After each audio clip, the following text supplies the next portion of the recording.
Korban abrasi pantai di Desa Lok Puu, Kecamatan Senedon, Kabupaten Aceh Utara mulai membersihkan puing-puing bangunan yang rusak akibat hantaman ombak yang melanda desa mereka. Sebelumnya, permukiman warga di pesisir pantai dihantam ombak besar pada Kamis malam 7 Oktober 2021.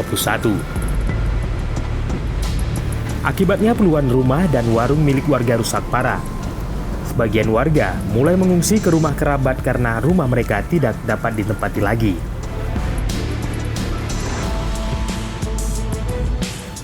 M. Yusuf, salah seorang warga setempat, menyebutkan warga langsung menyelamatkan diri saat gelombang pasang menghantam desa mereka.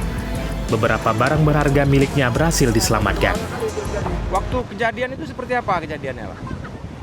Tiba-tiba air laut. Angin dari laut, air. Nah, terus menyerang rumah ya? Ya, Lari atau lari kita. lari keluar? Kencang airnya, Pak, waktu itu? Kencang, angin.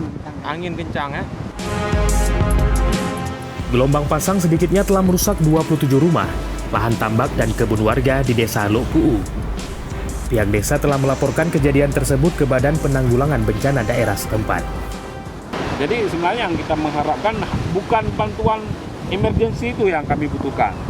Ya kan, keseriusan pemerintah untuk menangani ini karena ini mengancam habitat kami di sini.